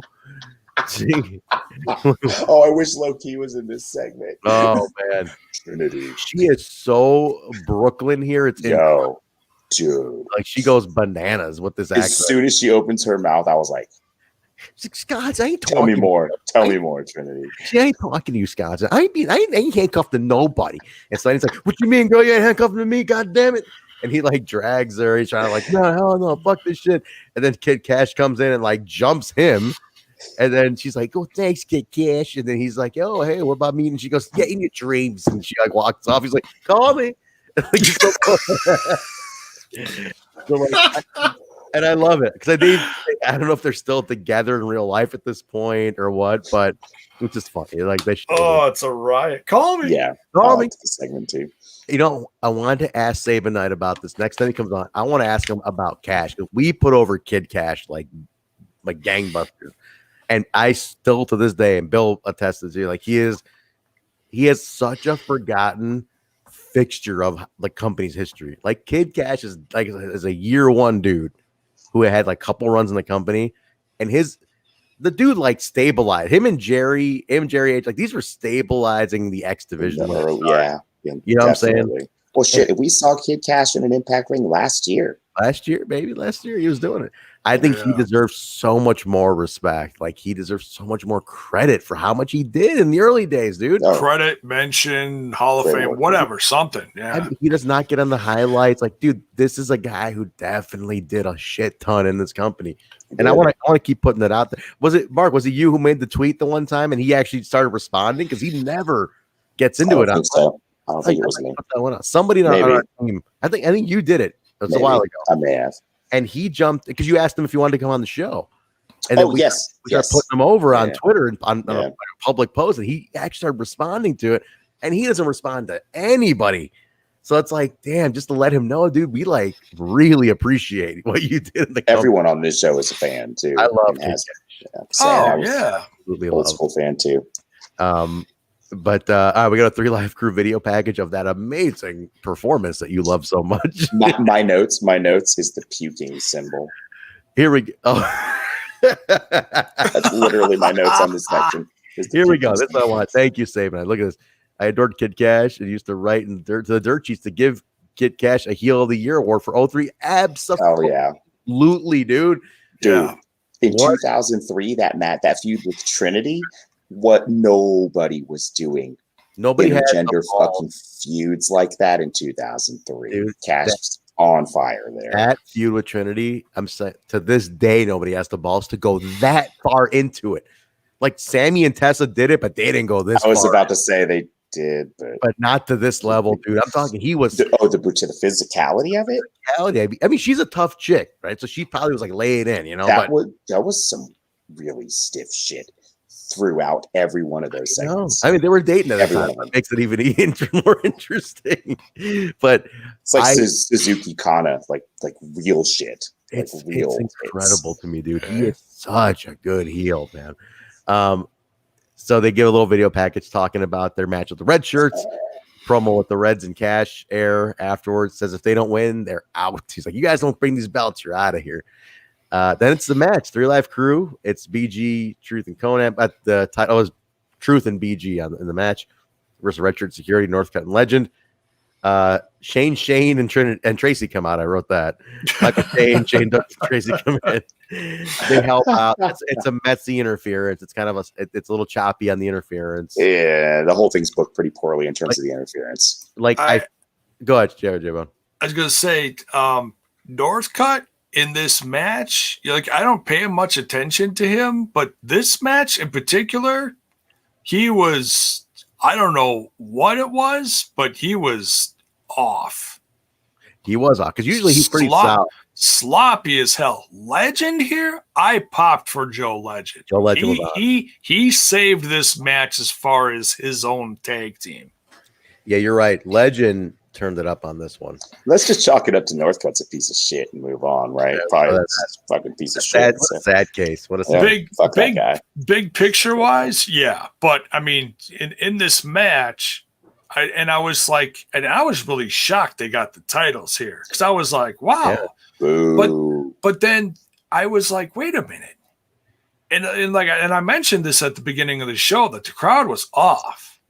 Like the Juggalos popped for themselves and they popped for ICP, and the rest of the crowd they weren't that loud. Like they were like pissed at the Juggalos, so they didn't want to like pop for anything. That's what it felt like. Well, they're just like it was a big fuck you to everything. That's the same I was saying. They didn't give a shit to anything else. Also, though, nobody gives a fuck about the red shirts. I mean, that too. What I'm saying, like weird time to change the mat, to change the belts, because Third Life Crew can appeal to the hip hop audience. You would think they'd connect to that crowd, but it's like they'll take the belts off them. Like what? But that's the thing is nobody like they've had the belts here for what, a month or two now, and they were like the biggest thing in the world. And the only thing they pop for now is when Conan does his he starts barking at the crowd. But beyond that, the crowd was fucking crickets when they came out. Where my dogs at? Where they at? Yeah, and then they pop for that, and that's it. Like they pop for Conan, and that's all they give a shit about, just to so that they can I hurt myself. That's it. I feel like it's got to be like the red shirt effect. They're from the moment their music hits, yeah, it's just it sets the tone, and then you've got like they're not. There's nothing special here. Because they're billed as they're security guards. Yeah, that's what they are. It's not appealing or intimidating. Now, when they were feuding with black shirt security, that was fine. Yes, that's dueling security. Like, yeah. They had to do to add some firepower to his Team Jared a little bit. They needed something. The tags is a little heavy for me to add to them, though. Yeah. I don't know. I'm not buying that. It's like they don't. It adds heat. It adds heat, and that's the thing. I mean, yes. I don't remember who takes it off. I'm gonna guess AMW because of where we left it. I don't know, but it's like a good transition to back to AMW if this is who it's gonna be. I'm not gonna spoil it, but I think I read because I was like looking to see like, okay, how long is so and so with the company after this, and then I was like, oh, they did this, and then okay. All right, so yeah, I think I know where this is going. So yeah, it's not a long run, I don't think either. I wouldn't imagine you could. It's like a few months. It's like a couple months. Yeah. Yeah, this is like putting the belts on a couple of cantaloupes. Like, there's no way this is going to last for a long time. Cantaloupes. I pointed something out here though. Road Dogg's finish is weird because he does that like pump handle slam, but he and then he mimes like banging the guy in the ass while he does it. I'm like, why are you doing that, man? Like he gets him out and he's like, and I'm like, why is this like, this isn't cool? Like, it's because he's the Road Dog. I know, it's just weird. Like, it's humiliating to the one receiving the Well, Jay, but we've all been the person, I guess. We can all say something. We've all been on the receiving end of the little. Right. I mean, we've dealt with management from a certain company. No, I mean, we'll say we've dealt with management from a certain. No, whatever. Wait, what? Scott, I want cats in the house. That's all I can attest to. Hello, we'll see everywhere. Scott Hudson with the Sandman on the cell phone. He's like, "Yeah, what are you gonna do? Are you gonna be here or what?" And he's like, "Scott's like Sandman, what do you?" He's like, what the fuck? What do you want? And he tells him, he's like, "You want?" That's such a good Sandman. It's easy. He's like, balls mode. He couldn't do it. Mikey Whipwreck still fighting a chin face to the fucking guardrail. I don't know what's going on with Raven, but next week it's gonna be Terry Funk, and it's like and he's like, what? It's arguably the least excited I have ever been to hear Terry Funk's name in my life. I was like, don't drag the Funker into this mess. What's wrong with you? I know. Terry gets in the middle. At home and heel, dude. At this point, Funk's 62, 63 years old. Leave the man alone. Now, TNA is in the ring next year, introduces the ICP, and they're super over what they're talking about. Fucking best segment of the show. I mean, what my favorite part of it, dude, is the respect and love to Mike TNA over here, baby. That's what they're like. Big time. Like, first up, Mike TNA. He was about to say, "You're our mother." Like, he was about to say, "You're our fucking like God" or some shit. But he's like, "You're a legend." Like, you're our legend, bro. You're a motherfucking man. They're like, we love us some Mike TNA. Like, kept going with it. He's like, we love Mike TNA, and he's all like, dude, my Mike TNA like is no all. He's like, you guys got the Joker's cards and the Juggalos. I'm like, Mike TNA listening to some fucking ICP that day. Like, he got into this shit, but he's like loving it. And the whole Mike TNA. By the way, the holy grail of interviews would be Mike TNA. He doesn't do anything in wrestling anymore, and apparently he gets blown up for interviews like all day long. And like now he's like, I'm out. So you think we can get him or what?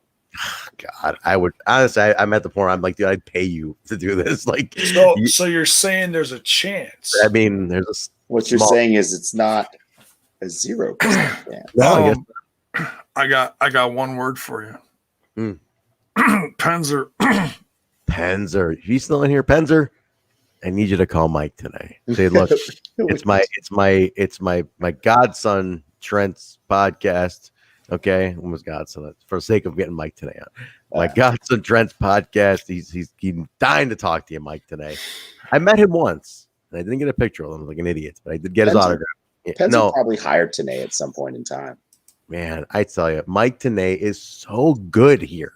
You know what I'm saying? He's like he's so good. I love Mike TNA. I can see why they loved Mike TNA. Well, and it's beautifully awkward. It is because he spends so much time taking shit from Jarrett, and that's like one of the biggest feuds right now. Honestly, is Jarrett and TNA. They're always fucking with each other. They're needling each other. It's hilarious. And then you got ICP coming out here, giving him some real love. And he's practically turning red. He's practically blushing like, oh, come on, man. Man. I'll tell you what now. D-Back, this is an interesting factoid. D-Back's going to be in Vegas in October. Mike TNA lives in Vegas. Mike TNA is a Vegas native. I'm just saying, if I'm Scott D'Amore, I'm at TNA's house with a fucking limo. Like, yo.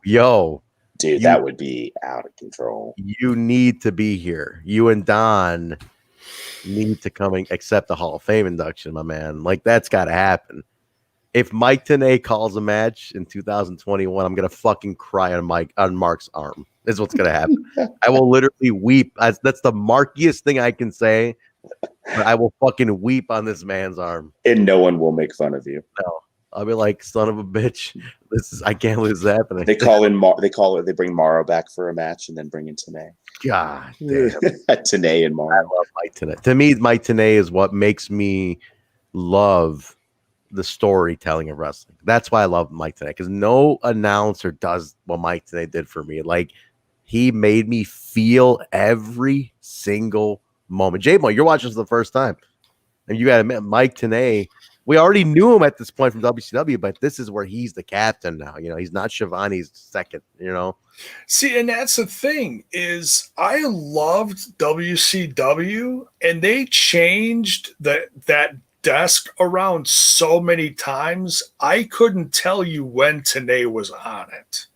And that's not an insult to TNA. That's just to the brand itself, you know. Peak time, he was there during the big peak eras, but and Thunder, I think he was always on. But I'll tell you what, I heard a rumor, and I don't know if this is true. I heard a rumor AEW tried to get him. Has anyone heard that? Mm-mm. I heard that they reached out. They may have an offer, and it was apparently a good offer. And he said, "No, I'm not interested." He just really doesn't want to be in the business anymore, huh? I think it really hurt him when they demoted him at Impact. You know, when they brought in Josh, and they first they had him together, and then they made Mike. Well, you can host a little like special show that we air like in syndication. And he was hosting like a syndicated show for a half hour. And that's how like Mike TNA went out. And I'm like, damn, dude. Like that wasn't the right way to do it, you know? Yeah. I would absolutely love to push TNA and West for the Hall of Fame. Would be nice.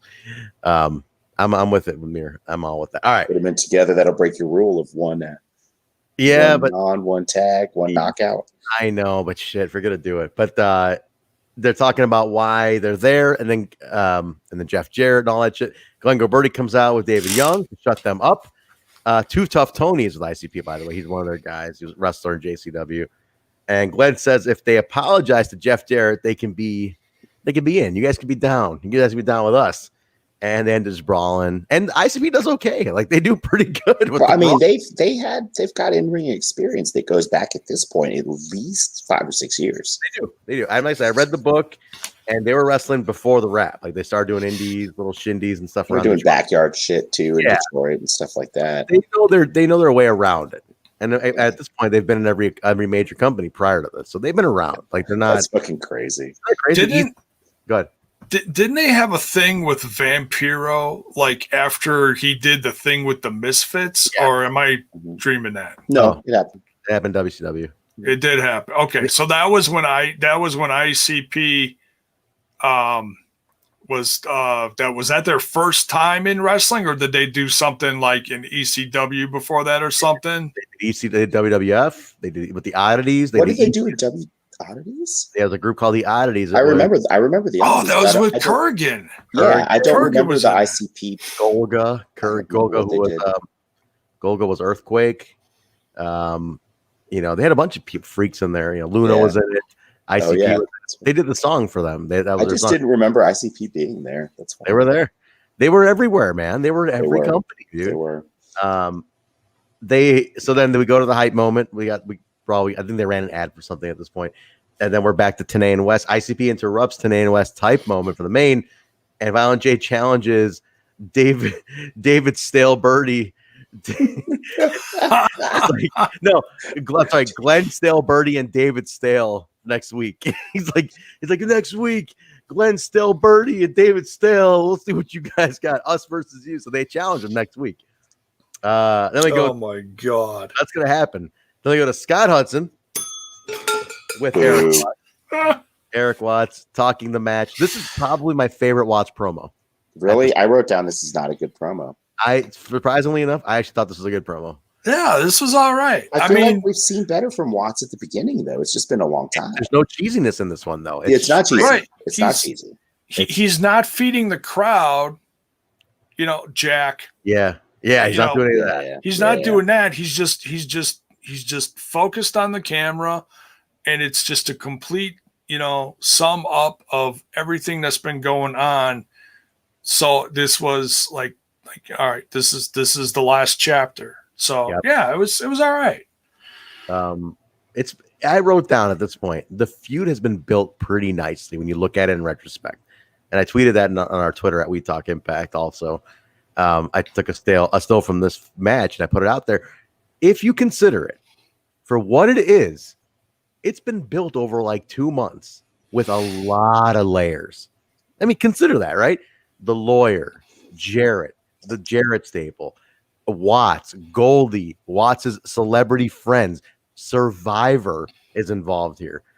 Different matches, all sorts. AJ Styles, D'Lo Brown, the rise of Abyss. All this stuff is linked to this Control feud. And just consider like how many arms this branch has, right? The trickle down thing, that touched so many different things. Yeah. From that alone, it's actually a really underrated feud because it had so much trickle down. Like the tree really, I mean, it's not the classic feud, but for what it is what I'm saying, like for how much it touched, it's pretty interesting how they wrote it to like to feed so many areas. Kid Cash, Sonny Ziak, like it's Trinity, like it's feeding all these stories off of this. So it's pretty crazy how much is involved in this match. So I don't know. It's kind of like a whirlpool, though, where it just keeps pulling junk into it. I don't know, man. You're polishing a turd here. This whole thing is kind of drug ass, and like, so yeah, I don't know. I went from real high on Watts, and through this whole thing, it pulled a lot of stuff in, but again, it pulled in Siaki, who they didn't know what to do with, and Trinity, and then it involved the title because it's the two big guys. I don't know. This whole thing to me has been a mess. I'm really glad it's ending here. It needed to end, no question about it. Like it needs to end. I just think that they were able to at least write a lot of involvement. They anchored a lot off. How about that? They anchored a ton off of two. A lot of people are involved. And is this Watts' like shoot exit from the company? I think so. I think so too. If that's the case, I like the way that was written because in the match, Watts looks shoot mad, which he probably is if this is really his right off. No, I don't think so because Goldie turns on him. So I think they're gonna play that out first. Okay. So first off, all the talent's handcuffed. I do love Jared running up and forced cuffing himself to TNA. It's like, what the hell? No, he cuffed TNA to the fence behind the desk. Yes, yeah. And Don's like, can we at least move the table so we can see the monitor? It was freaking TNA's face, and they do a zoom in on him when all is said and done, the match is over and everything goes south, and they do a zoom in on his face at the end of this, and it is the most Mike TNA face. Oh, it's great. Like we got the sound bite, but this zoom in on his face is 10 times better than that. It's hilarious. If y'all are watching on Twitch and you're a subscriber, put the TNA face in right now. And also, if you're watching on YouTube, please don't forget to like the video. Put the TNA face. If you're watching on Twitch and you're subbed, put the TNA face emotes right now. You're right, though, Jay. It's classic. I'm going to see if I can just find it real quick and just share it for a second. I don't think we'll get in trouble for. I'm not going to like play the video. No, and then they end up like forcing Jeff Jarrett to cuff to Leon. And then Cash interfering off the side. Did you guys catch off the? Thank you, D-Bag. I'm gonna put this up here. Did you guys catch? Because Cash is cuffed to Jerry Lynn, and out of the corner of your screen, you constantly see him trying to get in the ring, and Lynn yanking him down all the time. It's hilarious to see. Like you just keep watching it, and Cash constantly tries to get involved, and Lynn keeps pulling him out.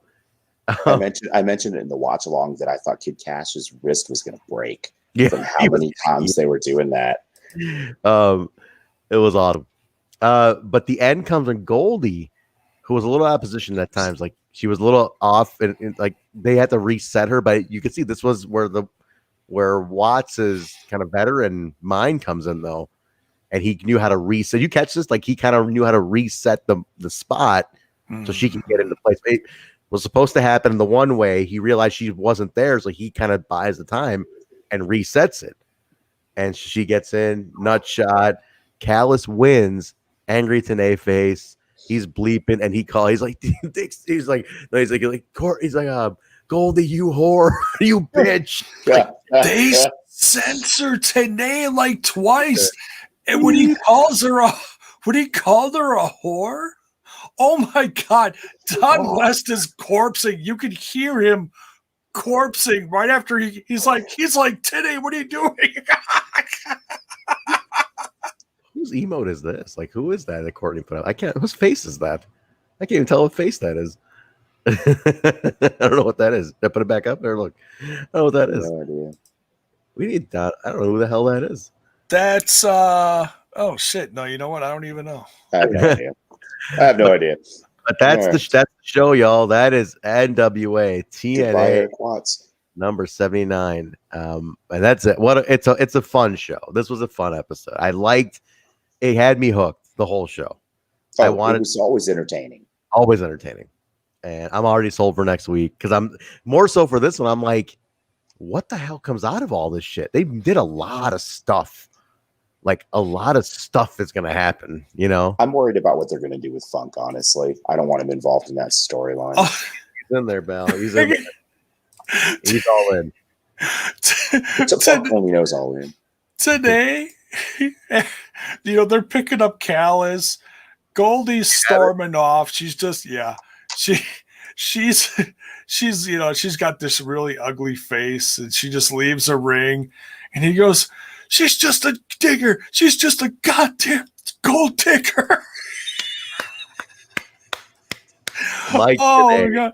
So Mike this is, I'm just going to share this for a second, so don't blink. Somebody Hall of Fame. Look at this. Look at his face. I love it. Oh man, today face is fucking classic. He's still handcuffed at this point too. He's handcuffed this whole time. He's just like motherfucker. He's so good. He's so in. He's all in. That's what I love about it. He's all into this. Oh. So, I love it, man. I love it. Thank y'all for putting up the angry today face. Thank you for putting up the angry today face. We appreciate that, guys. And thanks for being sub to the channel for it too. There we go. Courtney and Silver. Yeah, look at that. Boom. Right. Susie in there too. Thank you. All right. Well, that's the show, guys. Hell of an episode. I'm excited for 80. Last episode is 113. So we're in a bit of a stretch here. 30 episodes, 30 weeks left. Like end of the year-ish. We're kind of getting there. So we should get a final rough calendar idea when we would be ending around. I'm guessing. I want to say it's November. Didn't we do the math on this? Did we do the math on this? Yeah. Yeah, I want to say it's November sometime, which will put us through the end of the year to figure out what we do next. Oh, D-Back gave a sub to First Sabinite. Thank you. Tremendous. Thank you, D-Back. Thank you, brother. That's awesome. What a guy, man. What a guy. Always bangs for the gang, as Kalon would say.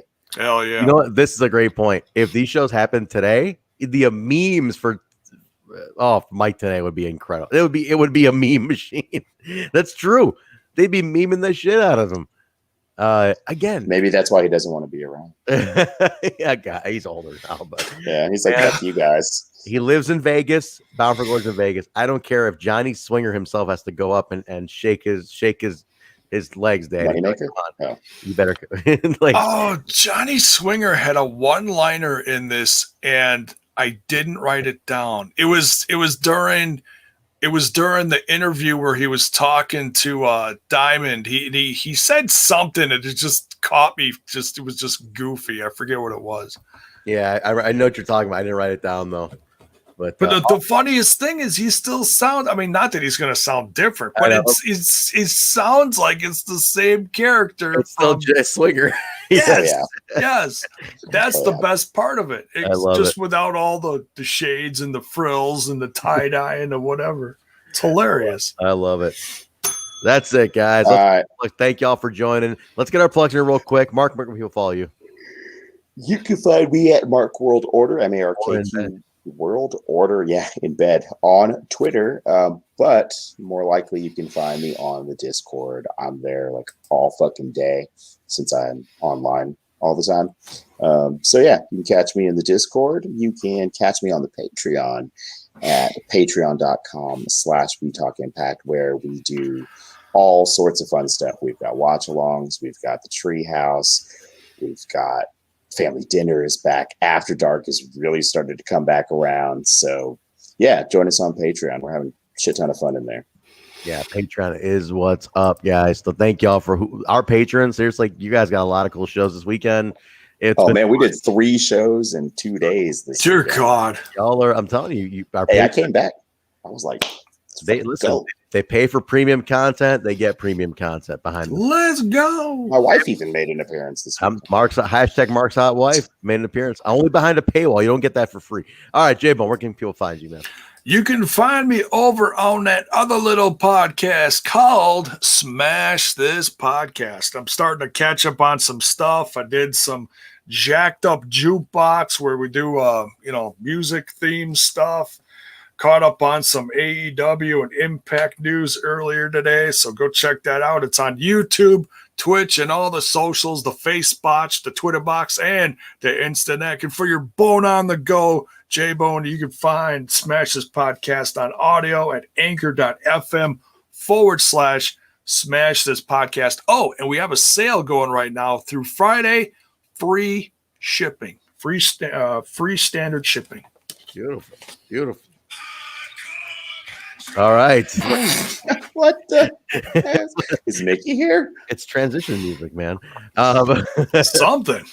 All right, guys, you can get me at Trent Zuberry over on Twitter. Also, the show at We Talk Impact, Twitter, Facebook, Instagram. Just type in We Talk Impact, Total Nonstop Impact. We come right up. Literally, if you start typing Total Nonstop in Google, it's action and then impact. We're like this. We're right underneath them. So give us a follow. All the social medias, guys. Definitely connect with us on there. Don't forget the audio versions of the show, all audio platforms, Apple Podcasts, Stitcher, SoundCloud, Google Play, iHeartRadio, TuneIn Radio, Spotify, Pandora, Amazon. Rate, review, and subscribe. If you are an iTunes user, please be sure to give the show a 5-star review. Give it a thumbs up. Give it a quick little one-liner review. We'd appreciate that. So go do that. YouTube.com/Total Nonstop Impact, Twitch.tv/Total Nonstop Impact, ProWrestlingTees.com/Total Nonstop Impact, and then Patreon.com/We Talk Impact. That's what's up. Patreon is the shit. Discord, Mark mentioned already. Link is in the bio. Go check that out. But Patreon, guys, I'm telling you, get in on the Patreon. It's premium stuff. It's like you pay a little extra, but you get a lot more stuff. I have an announcement actually for those of you that are still here late. You'll hear it first. If you are not on the Patreon, this Sunday is Patreon Day, the first of the month. So to celebrate, family dinner returns for everyone this week on Sunday. So if you're not on the Patreon and you haven't seen family dinner and you haven't joined us for family dinner and you keep seeing everybody talk about how fucking awesome it is, because it is a great show. It's one of our favorites. Join us on Sunday, 10:05 Central. We will be on for family dinner. There you go. You get a freebie, a little taste test of Patreon. So check that out. All right, quick thing for show schedules. Every Tuesday, Time Machine Tuesday, NWA-TNA Throwback Reviews. Next week is number 80. We're in the 80s now officially. Check that out. Tomorrow, TNI UK will be live. Bison Joe, Steve, breaking it down. They have special guest, Lady Frost. Nice. Joining them tomorrow. So check that out, everybody. TNI It's gonna be chilly. Yes. So check that out for TNI UK tomorrow, guys. And then Thursday, the flagship watch along on Twitch, twitch.tv/Total Nonstop Impact. Watch the show along for BTI and Impact on Access TV. Immediately following it is the post show. Check it out. Last week's post show, biggest post show for the weekly review of all time. Quadruple listener and / viewership, I should say. And it was live. Live. It was all live. It was crazy. We couldn't believe there was 1,500 people listening to our review last week over the course of the 2-hour review show. Unbelievable. It was like, what? And it's like it thank you. Wow. And it kept climbing. So thank you all. That was just absolutely crazy. So thank you guys very much for that. To all the people joining the Discord, if it's because we're on air right now, thank you and welcome to the Discord, which people are signing up for. And Trent, don't forget that Homecoming is this Saturday, so we will be this Saturday? Isn't it this Saturday? I thought it's next Saturday. Oh, is it next Saturday? That might be my bad. Yeah, I can't imagine this soon after the pay-per-view. That's quick. Okay, that might be my bad. Maybe next Saturday. We'll check it out. I'm thinking the 6th or the 7th. I think it's the 7th. But either way, it's this Saturday. It's this Saturday, really? Already? Yeah. That's fast, man. So we'll be on for the watch along. There is no pre-show usually on these, so 7:00 watch along. Review starts immediately afterwards. So there you go. You get the pay-per-view too, guys. So and there was you missed the Discord watch along on Tuesday for this show right before this goes live. So if you don't have Impact Plus, you want to watch along with the old Asylum shows before you tune into us here for Time Machine Tuesday, make sure you join us in the Discord. Truck runs the watch along 2 hours before this show goes on the air. So 8:00 Central. That's what's up, man. That is what's up. So yeah, thank you. Sticks up, kid. Stick up, kid. Okay. It's late. We're all like barely dragging through this now. Let's go after dark. Yeah, right. All right, we're gonna get out of here, everybody. Thank you all again. total blast. Thanks for putting up with the late. I had a busy day. Got a comeback show coming for the band, post-COVID shows. So there I go mentioning that word again. Post lockdown show.